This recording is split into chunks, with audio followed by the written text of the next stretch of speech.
Dyma'r myfyrdod a gyfer dydd Sul yn 9 o Ionawr. Unwaith eto, llefara trwy dy broffwydi, a gad i ninnau wrando ac i fyddhau yn enw Iesu Grist ein harglwydd. Amen. Darlleniad o bennill byr. O'r nef ddaeth llef ddistaw fain, hyfrydaf a phereiddiaf sain, trwy bartha'r ddeiar gron, ac distawed yw y llef, gaeth pawb ei chlywed i synef, mae Duw ei hun yn hon. Ac yn troi i ail lyfr Brenhinoedd i'r ail bennod adnod 3 ac Elisais a gododd i fyny fantell Eleias. Ac Elisais a gododd i fyny fantell Eleias. Roedd mantell proffwyd neu athro yn rhywbeth arbennig iawn yng ngolwg pobl y dwyrain. Nid wisg yn unig oedd iddyn nhw, ond arwydd o awdurdod a gallu'r proffwyd.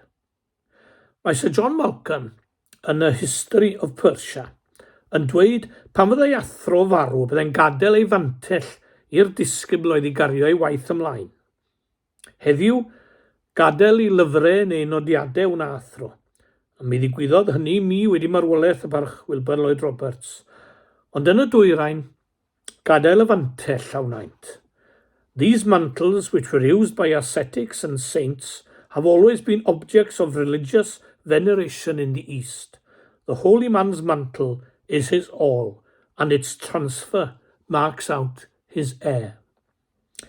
Ym mhenod y testun, gwelwn fantell Eleias yn cael ei gadael i Elisais. Ond nid dyma tro cyntaf i'r fantell fod yn bwysig i Elisais. Yn wir, chwaraeodd hon ran bwysig ar ddechrau fywyd fel proffwyd. Yn llyfr cyntaf y Brenhinoedd yn pennod 19, darllenwn mai mab fferm oedd Elisais, yn ôl pob tystiolaeth, fferm lewyrchus iawn. Roedd ei dad, Saffat, am iddo ddysgu'r grefft yn iawn, ac am hynny roedd Elisais yn gweithio yn galed. Tra roedd Elisais allan yn y maes gyda'r gweision yn aredig, daeth y proffwyd Eleias heibio. Ac Eleias aeth heibio i Elisais ac afwriodd ei fantell arno ef, ac adawodd rychain, ac aeth ar ôl Eleias. Yr un fantell. Ar gyffyrddiad hon ei ysgwydd, fe droes ar ymmeithwr yn bregethwr. Nawr bu Elisais yn disgybl ffyddlon i Eleias, ac yma, gyda gwahanu'r ddau, gwelwn y fantell eto'n chwarae'r rhan bwysig.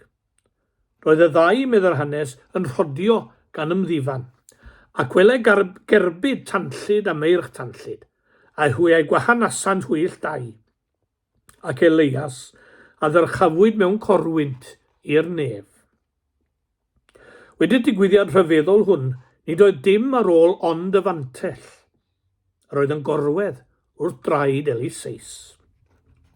Mae'n fel rhywbeth allan o ffilm Arabian Nights yn dwi. Ar ddechrau teithio gyda'i gilydd felly roedd y fantell yno, ac ar derfyn ei teithio gyda'i gilydd erys y fantell. Plygodd Elisais ac agododd i fyny'r fantell. O edrych arno'n plygu, daeth y geiriau Saesneg yn ôl i mi, the holy man's mantle is his all, and its transfer marks out his heir. Cododd i fyny'r fantell. Derbyniodd yr olyniaeth a'r cyfrifoldeb. Nawr, wrth roi i ddwylo arni, beth oedd neges y fantell i Elisais? Mi glywes yr awgrymiadau hyn, yn lle cyntaf. Dyma'r fantell fi yng Ngwynllan Naboth yn sefyll dros gyfiawnder cymdeithasol. Ahab y brenin yn chwennych Gwynllan Naboth, os cofiwch chi, hwnnw'n gwrthod gwerthu dreftadaeth. Ahab a Jezebel, trwy gelwydd a dichell, yn cael gau dystion yn erbyn Naboth, wedi ei gondemnio a'i ladd. Ahab y myned i fyddiannu'r Wynllan, ond pwy oedd yno ni ddisgwyl ond Eleias a'r fantell hon a wisgau yno. Ym mhob cyfnod, mae'r rhai wedi sefyll yn ddewr dros gyfiawnder cymdeithasol. Diolch fod Duw wedi bod ar y blaen yn hyn. Y proffwydi, Eseia, gwau yr rhai sydd yn cydio maes wrth faes, i agwasgu'r llai ffodus ennill ei hunain. Mi allan ni dreithio am sbel go hir ar lywodraethwyr heddiw yn dilyn y cyfnod diweddar yma, ar yr egwyddor neu'r ddiffyg egwyddor yma. Amos wedyn, bigel ar fryniau Tecoa, yn teithio marchnadoedd a sylwi ar yr angyfiawnder oedd. Gwasgu ar y tyddynwr bach, rheini'n gorfod benthyca ar log uchel, methu talu, colli ei tir. Beth am y llys? Na, rheini yn wylo cyfoethogion. Amos yn sefyll dros gyfiawnder. Trown i'r Testament Newydd, a gwylwn Iesu Grist ei hunan, yn codi ei lef yn erbyn twyll ac angyfiawnder. Y cyfnewidwyr arian yn y deml. Treth y deml i'w thalu mewn arian arbennig a swydd rhain oedd cyfnewid yr arian i'r rheini. Codi pris uchel am gyfnewid gan fanteisio ar bobl. Maen nhw'n dal gyda ni, ond nhw. Gwerthwyr colomenod i'w aberthu, ond heb nam, cofiwch y golomen i fod heb nam. Y gost am rhain tu allan fydde tua 9 ceiniog, ond dyma gallen nhw gostio hyd at 10 gwaith yn ia mwy. Hen stori? Na. Stori'r canrifoedd. O ddyddiau'r Hen Testament, hyd heddiw. Digon hysbys i ni yw stori Cymru ddoi. Stori Cymru ddoi. Yr angyfiawnder oedd yn bodoli mewn gwaith, addysg, pentref. Safodd rhai yma hefyd, dros gyfiawnder. Llawen hawn yn ein hetifeddiaeth yn neilldiol, mantell y proffwyd. Mae cymryd i fyny fantell proffwyd yn golygu eto heddiw, sefyll dros gyfiawnder cymdeithasol. Mae'n fy ngwylltio i pan glywai ddynion anghyfiawn yn dweud wrth bregethwyr am gadw gwleidyddiaeth allan o'r pilpid. Gwleidyddiaeth plaid ie, ond all yr un Cristion gwerthu halen anwybyddu angyfiawnder cymdeithasol, a mae ddyletswydd anam i'n gondemnio hynny bob tro. Yr hyn sy'n ddiddorol yw gweld pwy sydd yn dweud wrthym am beidio sôn am wleidyddiaeth. Yr angyfiawnder mwyaf yn y canrifoedd a fi, mae'n siŵr oedd gormes y gwyn dros y dŷ, a pobl oedd yn galw hunain yn Gristnogion yn gwneud hyn. Doedden nhw ddim yn Gristnogion, jyst mynychu eglwysi oedden nhw. Rhaid i Gristion sefyll dros bob dyn fel ei gilydd, dros ddyn fel dyn. Y geiriau mwyaf pwerus a gafwyd i'r geiriau yma wrth gwrs oedd araith enwog Martin Luther King. I have a dream that one day on the red hills of Georgia, the sons of former slaves and the sons of former slave owners will be able to sit down together at the table of brotherhood.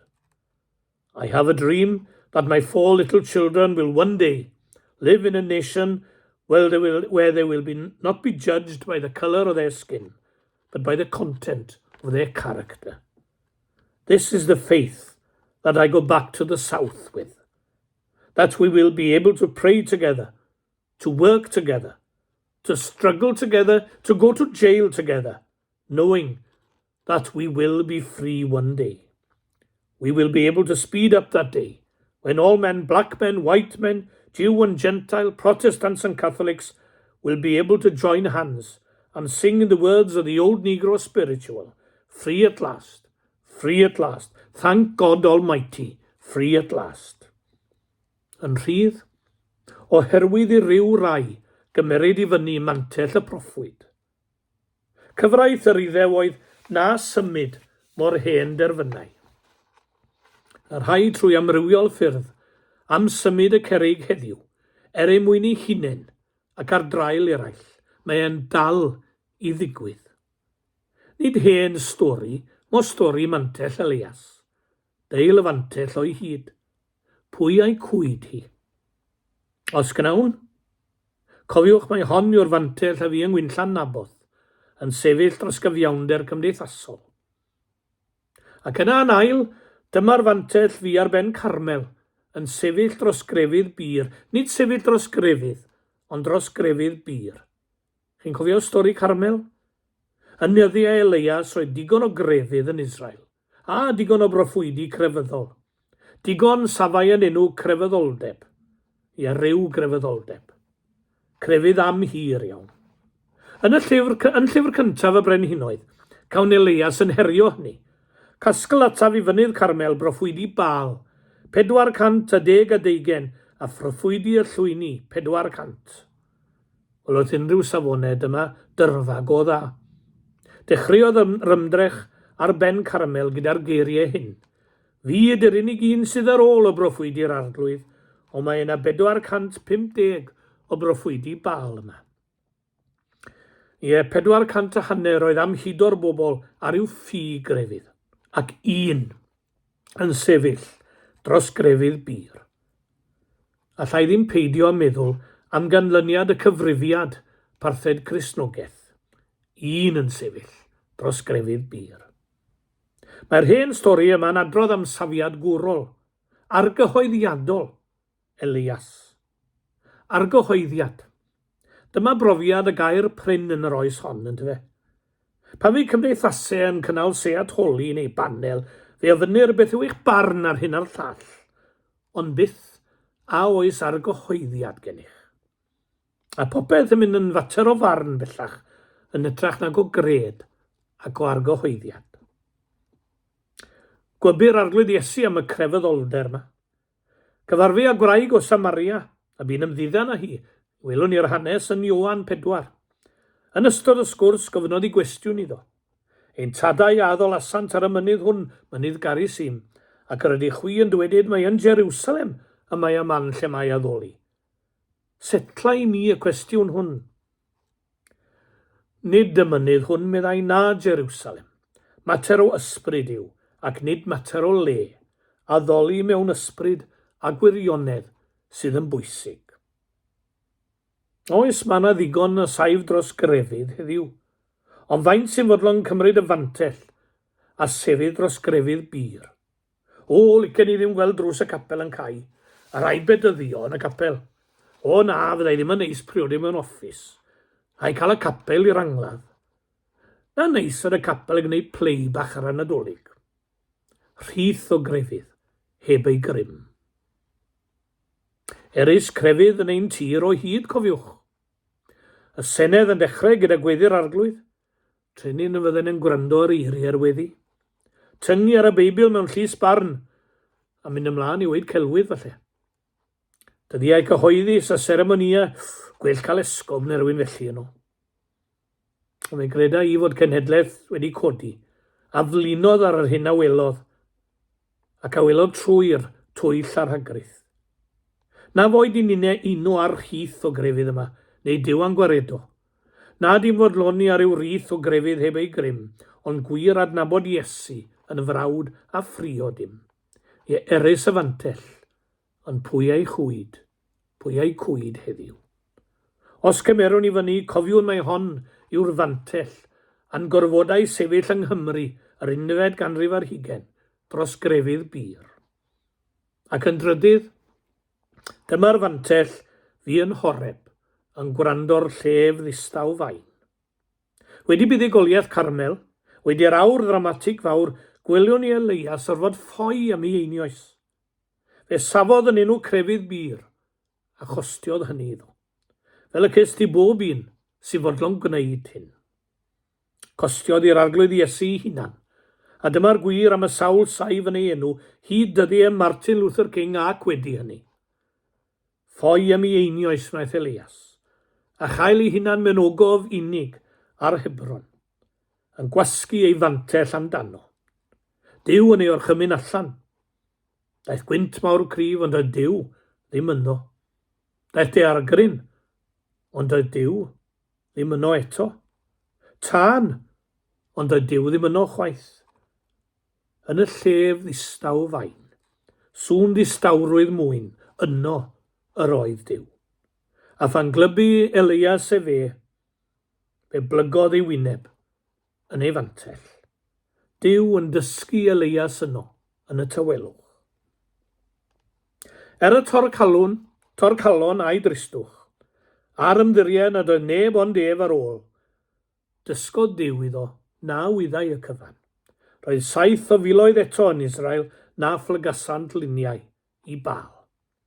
Er ymddangos yn dywyll i Eleias, nid dyna'r darlun cyfan.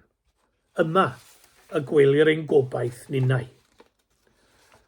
Bu rhaid i Eleias ymdywelu i ddysgu'r wers fawr, tybed na fydd rhaid i ninne, rhoi cyfle i Dduw i siarad â ni.